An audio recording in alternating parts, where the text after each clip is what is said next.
Evni morgon til Líknilsi Jesus og hva vi kunne lære av time. Aller først så kunne vi også være be en sånn bøn. Her venter til tøyen, og vi ber om tøyne nerver og tøyne visdom. Og vi nøye til å få lov til å åpne årtøyt. Vi tøyne visdom som bare tog kan gjøre oss i andre tøyne. Der kan skilja årtøyt og akta det. Og handla på det. Vi lærer ikke alltid hendur tøyner og takka deg for nerver og krafttøyner. Så skal vi tjåkne øyne i det og i Jesu navn. Amen. Som sagt så evne Líknilsi Jesus. Og faktisk evne hva kunne vi lære av Líknilsi som Jesus setter fram.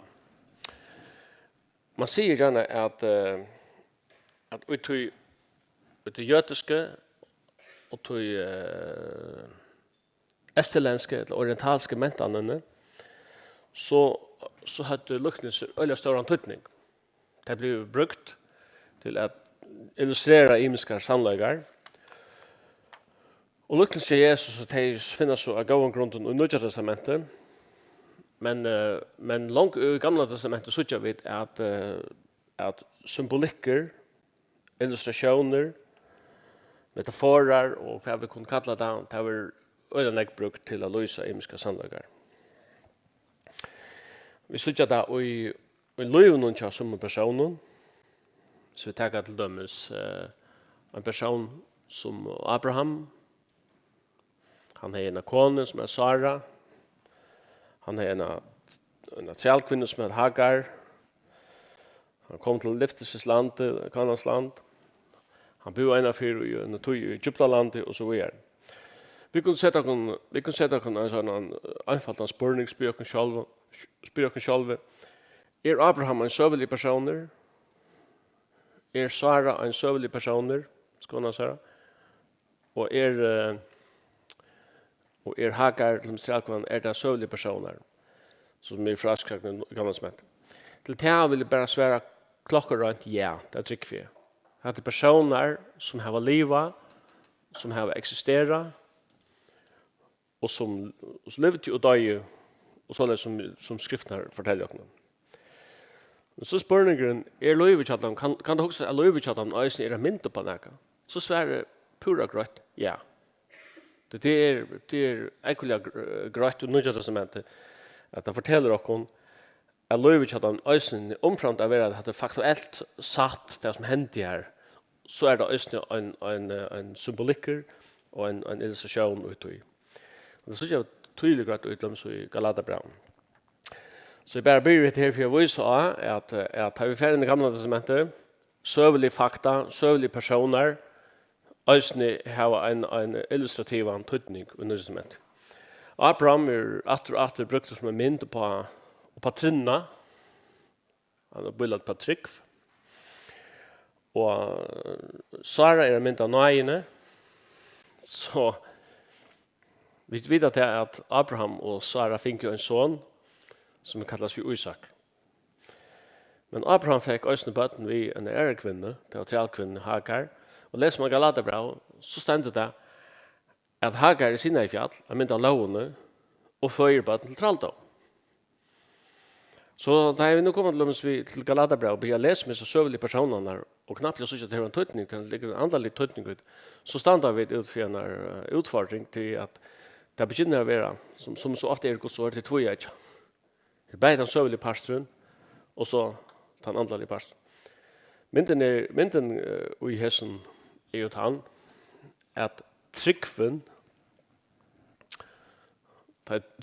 hvis vi kan bruke det ut til at hun ektar eller befruktar lovene, så fører det bare til traltå.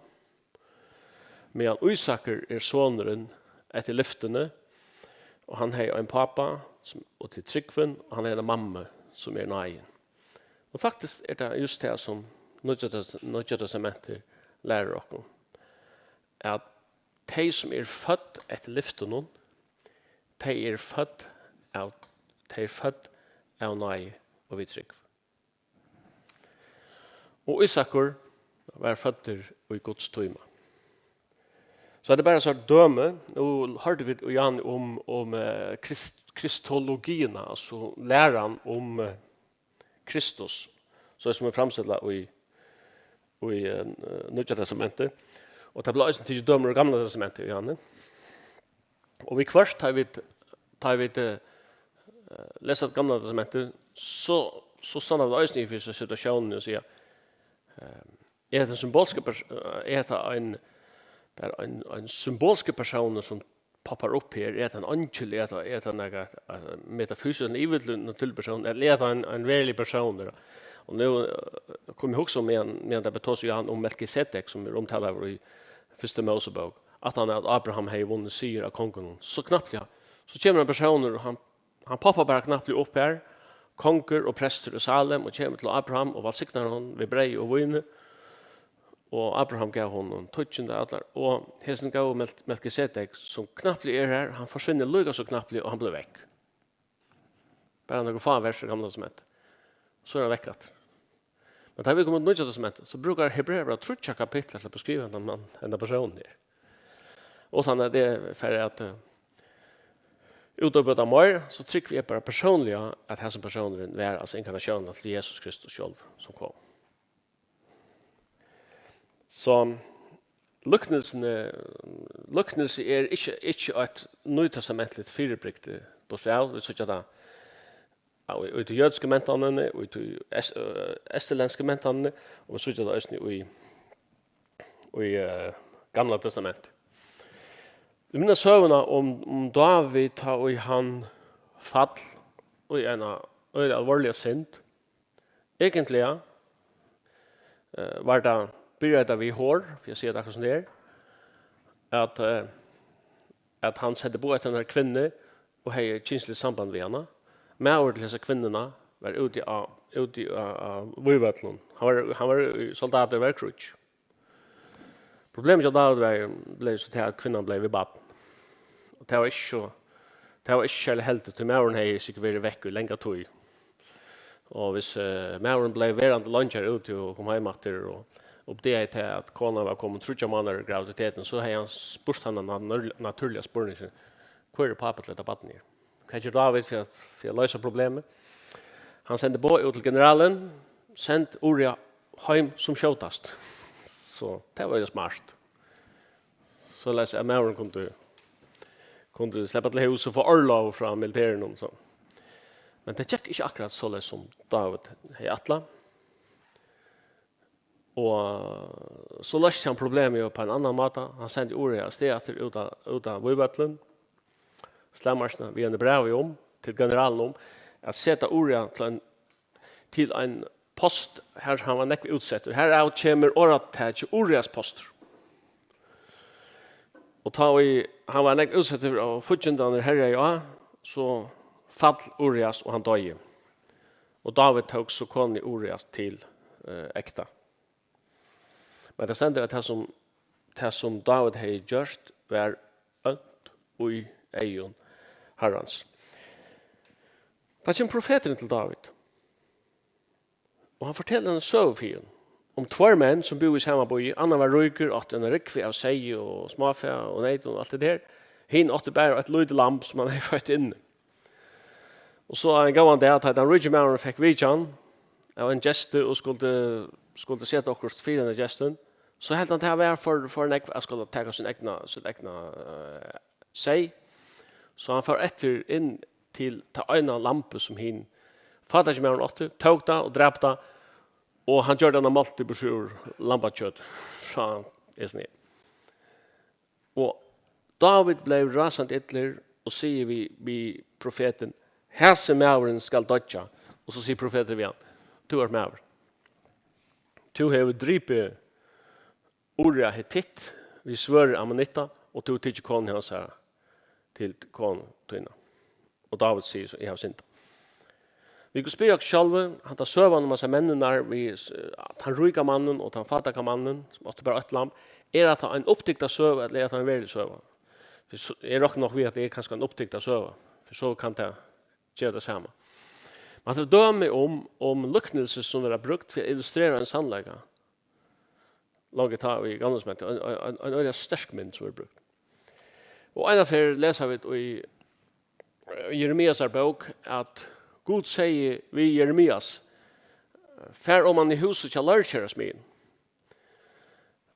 Og så får han om han i huset til lærkjæres min, og lærkjæres min fikk akkurat vi at arbeide oppa leire. Og medan Jeremias hikker at lærkjæres min, og medan lærkjæres min arbeid, så stendte det at det kom antiherrans over Jeremias. Og Gud sier vi han, at ans og leire er i hånd og lærkjæres min, så er hus og Israels og i hånd og mun. Han gjør det uilat, han prøver å arbeide vidt det, og ved hvert så rikker det ikke akkurat som han atleie. Det som han atleie gjør, det uilat som han atleie gjør, det mislukkast, det kommer akkurat river i, hva gjør han så? Så prøver han å bruke det samme tilfellet for å få akkurat andre borsur, for å få som fredas borsur. Nå søver han om Jeremias og lærkjærsmyn er ikke en faktuell søva. God ber han for om han her. Lærkjærsmyn er en veldig personer. Dette er fakta. Men han bruker altså en faktuella søve til å illustrere nækka. Men søvan som Nathan bruker da er kanskje en oppdykta søve. Det som vi lærer fra Líknilsi er til sommar av illustrationen kunne være faktuelle, men eller illustrationer kunne kanskje være fiktivere på den måten at det er oppdykta. Men det som er øyelig viktig til det at vi minnes til at Líknilsi eller illustrationer det spekla. Altså vi har vært med en andelig sannløyga, eller en moralsk sannløyga, eller hva vi nå kan kalla det, som er heiliga lærdom just ner. Og for vi kunne mottaga lærdom, taga til okkon, så har vi det som en illustration, en Líknilsi, en mynd, eller hva vi skal kalla det. Og endamålet vi Líknilsi er at lærdommen speklas inn i dette Líknilsi, så vi kunne taga imot. Til således er skilje Líknilsi. Hvis vi skulle spørre oss, altså, hva er et Líknilsi for nek? Et Líknilsi er en frasøk som oftast i talan om en nok stutta frasøk. Og henda frasøk hun kan løse ein, eller kanskje mer enn ein, sannløyga, en andelig sannløyga, eller moralsk sannløyga. Og mynden er til å ta støy i noen som almindelig folk, vanlig folk kunne skilja. Illustrationer kunne være anfall der. Man fyrir helst til mynter som alt kjenner fra det daglige løyvene. Hittja vil ha Líknilsi Jesusar, så teker han illustrationer ur, ja, vi teker dem landbunai, om samanen og om handelskap,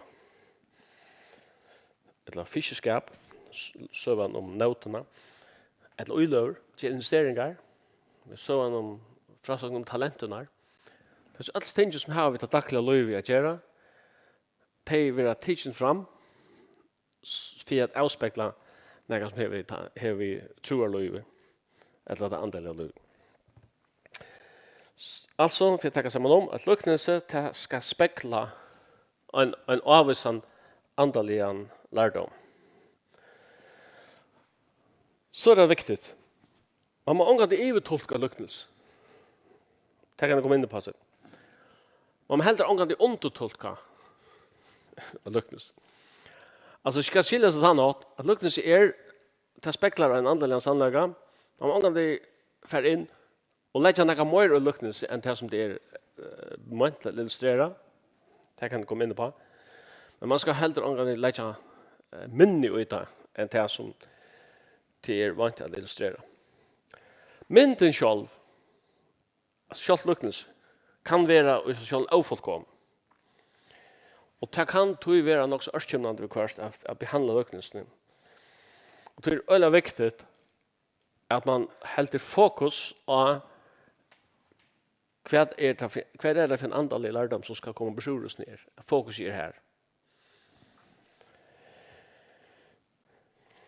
La meg ta så døm, bare for å ta så anfalt døm. Hvis jeg sier hvis jeg bruker en løva, en leiva, hva det jeg mynte av? Hva det symboler på? Hvis jeg bare bruker navnet, hva det en løva for noe? Ja, en løva jo et rådjør, et djør som det er ikke spennende å gå med halt vid. Hvis vi prøver å sette det inn i en bibelsk kontekst, en løva, og skulle dreie en konklusjon på en løva som båler på, er løvan så noe jævligt, eller er noe nøyligt? Til jeg tror på det svære på det, faktisk kan det ikke sværes på det. Hvis de leser Guds år, så synes jeg dit at øynestene er djevelen brukt som en mynd, altså som symbol, symboliserer i en løv. Det stender at Satan går rundt som en brølende løva, for jeg løyder til hvordan han kan sluka. Vi gjør nåren er løvan en mynd av Satan og en avvis som fører i skriften. Men først er det skriften, så er løvan en mynd av Jesus. Så løvan av Jota. Så nu har du løvene som symboler på det ringaste av alle ringkon, men øysene som symboler på det beste av det beste. Hva er det som må i nyhetsstående? Nyhetsstående han at løven og i seg selv isolerer seg er et neutralt symbol. Men det er konteksten som bestemmer om illustrasjonen er negativ eller om hun er positiv. Og ofte når vi leser skriften her, så synes vi at vi tenker seg dømme som surtøy. Nå er det løven jeg nevnte her, men la meg tenke dømme som surtøy. Det er ofte brukt som en mynd av synd. Og ut fra tog at surtøy er en mynd av synd, Jesus bruker han sier, «Væretikken for surtøy fariserene som er hikl, ta i surtøy ligger i så stranger det jøkken, og ta surkar alt dødjer. Og vi vet at det er påskehøgtøyen i gamla testamentet, som så øyne vi er hilden av jøden, og nødja testament, at knyttet at henne er høgtøyen avsurga og breia, at påskehøgtøyen er en mynd av til syndafrøya og løydaløsa lampen som ble båret fram og ble givet for synder når det kommer her, og synder når det kommer her. Til høgtøyen avsurga og breia. Men Jesus brukar enastående en illustration her han sier at rydde Guds er lukt surdøy som er kvinna leie. Tenk han bare skapar vissa forvirringar og vi sier altså jeg hever at han kan vi synda gjøre. Men nu atter må vi vente atter til akkurat som vi loven her at selv om surdøy normalt i skriftene blir brukt som en mynd på noe negativt så trykker vi at det her som fører noen, som det kjent til Guds rydde, så må vi så jeg borste fra og isolere og si, ja, men hva er det egentlig Jesus tåser om? Han tåser om Guds rydde. Og tog er surdøy, og tog fører noen, nega jævlig. Altså, vi gjør noen til en sannløyde som skal sies, og for å sier sannløyden, så bruker man et Líknilsi, en illustrasjon, og det er veldig viktig at det vil spekla henda veien. Jeg vet ikke bøynene for inn i Líknilsi og dreie noen forhastige nyhetsstøver og komme til noen skøyver. Konklusjonen. Hvis vi slår opp av Markus 4,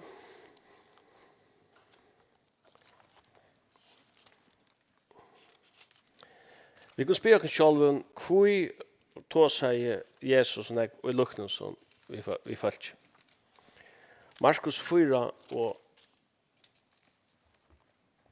vers 2. Ta i han var vår ansamadler, spurte tartal og hinner, og vi honom var han om Líknilsene. Ta sier han litt her, tikkun er landamal Guds rujus given, men ta i utanfor vi alt sagt og i Líknilsen. For at de suttjande skulle suttja og ikke skilja, og høyrande høyra og ikke fæta, for at de skulle ikke omvenda seg og få fyrtjøring.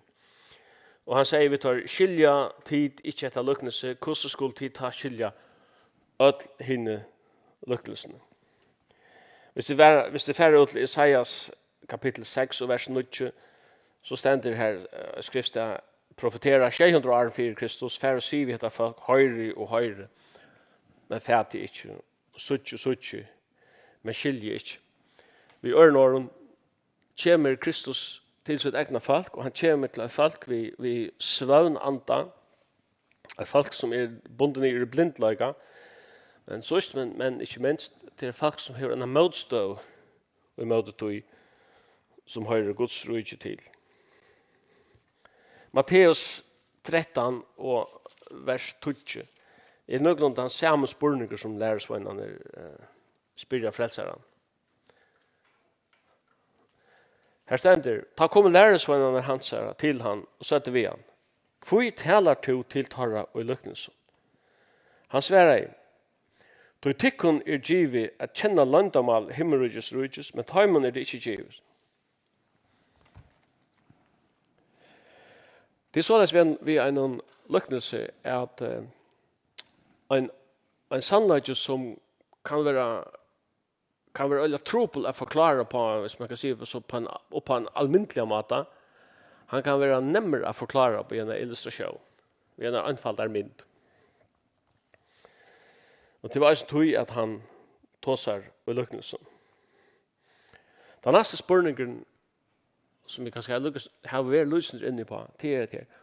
Hvordan skal jeg skilje et lykkelse? Eller hvordan skal jeg tolke et lykkelse? Og til en avbjørg. Som av lykkelsen, slipper vi fullkomlig fra at tolke. Because jeg vil ikke bekymre oss om det. Jeg tror at mesteren selv, som setter lykkelse fram, han kommer selv at han og fyr inn og tolka det sjálfur. Det klassiska dømi lykkelse om saman. Det han sier at saman overfor ut av såa. Og vid han såa så fatt nega vi veien, folkland kom ut opp.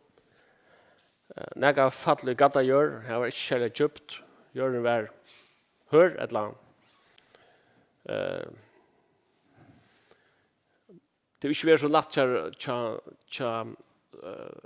Røddin at fest røtter vekna det som var å gjøre gråt og sånt. Så stender det nægge fattle med tørner og nægge fattle gåa gjør og det er bare avvekst som er 30 og 60 og 100 faltan avvekst. Så her lykkelse som han gjever og til han gjever et lykkelse så livet, så sier han ikke mer. Så kommer lærersveinene 17 til frelsaren og sier vi han, ja, men fortell du okken, eller utlegg du okken hetta lykkelse. Og så fer han en gang, så sier han, «Saie til orgods».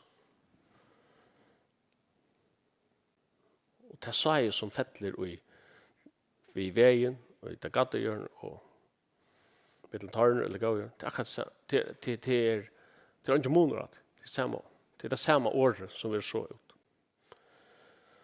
Så sier han, det som er fettler i veien, det som har året, men skiljer det ikke,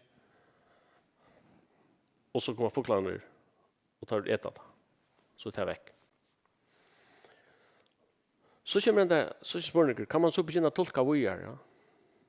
Man får bevege seg ut til spekulativ, skal jeg si så. Hva jeg kjenner av vei? Ja, en vei er det. Altså, folk genker av en vei. Og da det genker her, så blir vi gjør en herrer og herrer, hun er nedtrampet av mennesker. Det kan være en mulighet at tolka hva hvis jeg kan si det så. Og da jeg så sa jeg dette nere av veien, så klarer Frei ikke at trådja nere i veien, det er så hardt. Det kan jeg også om at så lest er det også vi mennesker gjørst hun, at her så menneskeslige meninger og gjør mange år har trampa og hekla og gjør hjørne fasta, her det tro på årene, så tja årene at trådja inn. Nu nevner jeg at det bare som en mulighet. Folklander til en andre som kommer og teker seg og et. Så men Jesus tar seg i Líknilsi om samanen allmänt, så tolkar han det så som så inte privat för lärarsvän. Det som så är i gata gör de som tar vitt vi glädje. Och det näga alltså vi det gata gör som är helt också intressant att söka. Det ständer att det som faller gata gör kom upp vid det samma. Till en spontan nog så ögonblicklig reaktion. Näga faller gata gör och det var en her och nu reaktion. Det kom upp. Det ständer inte om att det som faller gata gör att det var en her och nu reaktion. Kanske du sa i för nya hjörna och ber arbete här nere. Arna kom upp. Vi som människor, östen att det kommer till det andaliga. Vi tar man väl av så ursligt ångande försökt. Det ligger till också.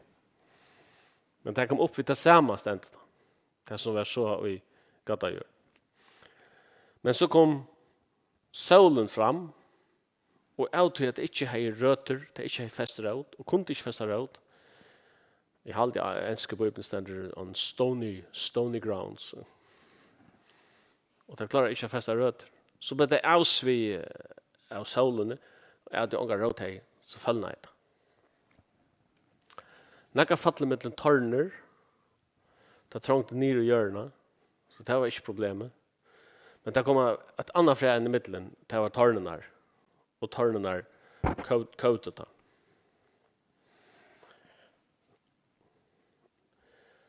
Och så ständer nära fattliga vad gör. Och Jesus tolkar så vi är i sig här lyckningsne att det som fattliga och i mitten och i gata gör är trångt och ätsökt för årsens skuld. Alltså att alla som kommer utanfra. Solen gör att det är avsvige. Och det som fattliga med torner är något som en avbjörn som kommer innanfra, tymlig stora och svigaliga lockan rugdamsens. Det är tornerna. Så vi har sager som fettler i 4 kategorier. Och han tolkar det 4. Så det är ett klassiskt döme om ett lycknelse och utläggning. Men medan sager ett lycknelse om samanen är ett lycknelse om Guds år och hvordan det gjør atterlig med mennesker og et døme om et lykkelse som vi tolket av frelseren selv, ikke bare sagt av henne, men det var tolket av henne øyne. Så synes vi at det er andre lykkelser som Jesus taler i, som får løyve å standa akkurat som det var sagt, og han her er ingen tolking, altså ikke fra Jesus her så att vi avbjörnjer han är vi nöjas in själva och finna tydningen.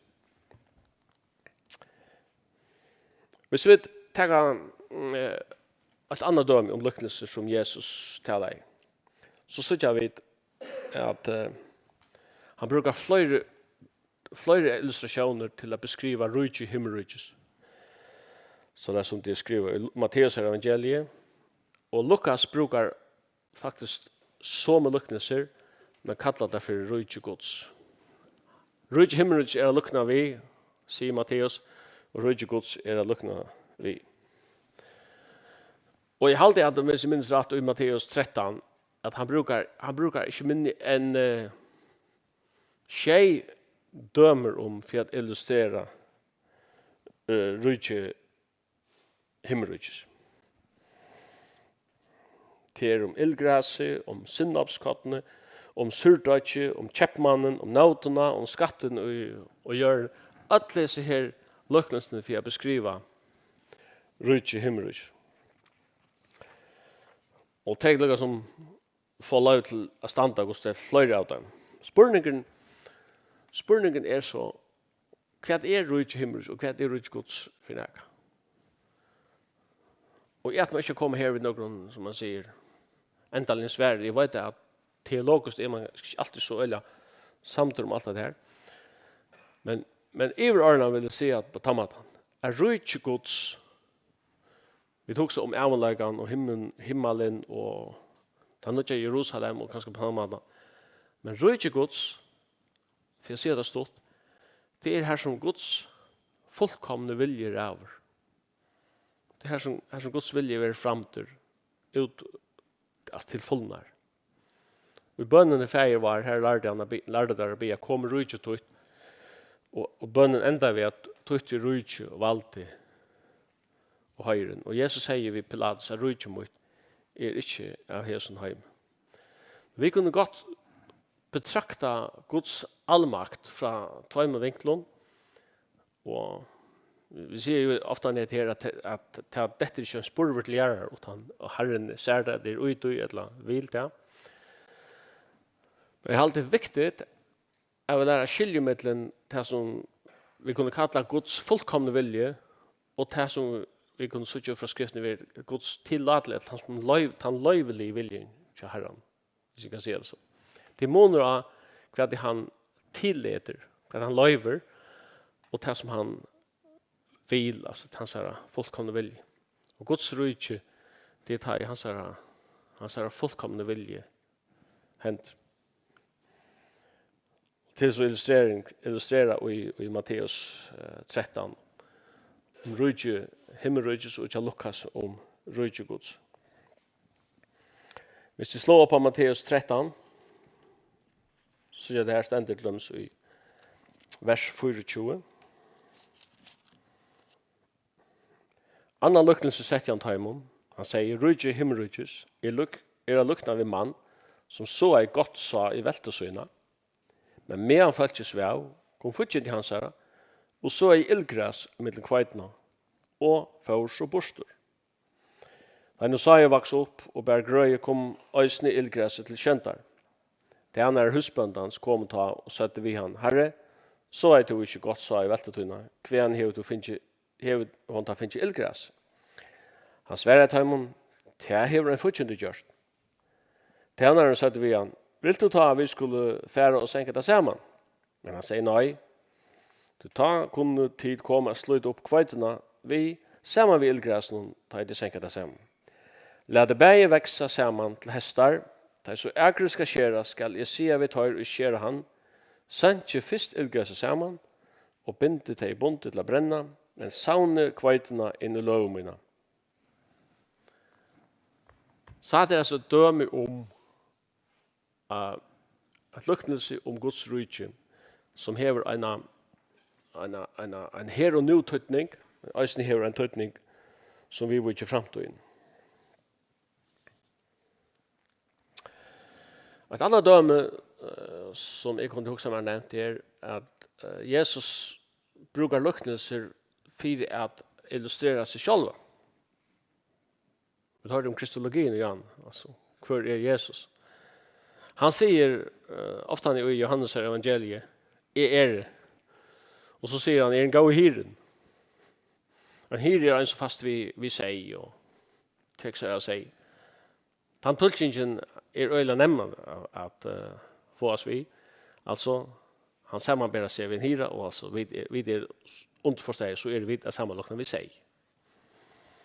Och säger det lätt vi att vittlast och be sure för att vara så rädda kloker och vi kunde dreja några nyhetstor ut från illustration.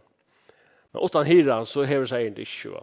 Så är det en god hiren och en god hiren ger löset för sig. Så att det många är. Men i 15 kapitlet säger han, är det sanna vinträg och färgmån är vinkars med. Och så får han in och tossar om tøtningen av att bära avväxt. Och han som är verande i mer, bär nekvan avväxt, till skilte från mer kunde det inte göra. Så nu vill vi få pröva att spekla.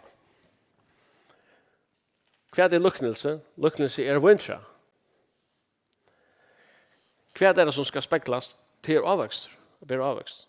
Så örmen är då ett vintra och tanken eller leksjan är avväxt.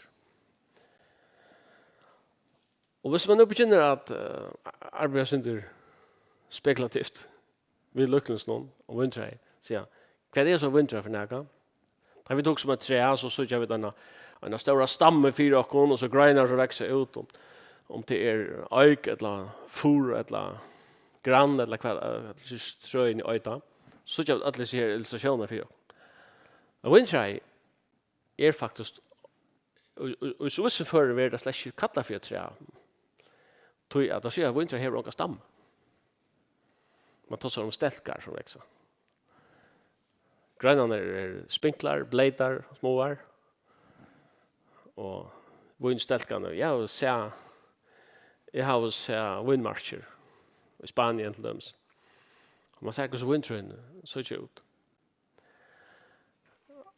Og vindtrøy kan ikke brukes til noe annet enn å bære avvokst. Det ikke nyttig vir. Du kan ikke bruke det til å smøye en huspersor. Det stender også i gamle smenn. Du kan ikke gå for en seinpersor.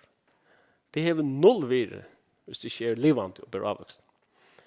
Og det unga stamme, det vil si det samme som at tek du grønene vekk, hva skal skje? Så forsvinner træet til vekk. Det ikke sånn. Så er det en utrolig sterk illustrasjon just nu. Jesus sier, vintræet til de grønene. Og han som verer i mer, det som tilstander, han ber negan avvokst. Til skilte fra mer, kunne det ikke gjøre. Man kan så frøsta til å fære langer i tullkynskene av vintræen og grønene. Det stender at her som ikke bør avvokst, vil jeg tekne borster. Det var senka jeg sammen, det kastar jeg elden og brenna, og så videre.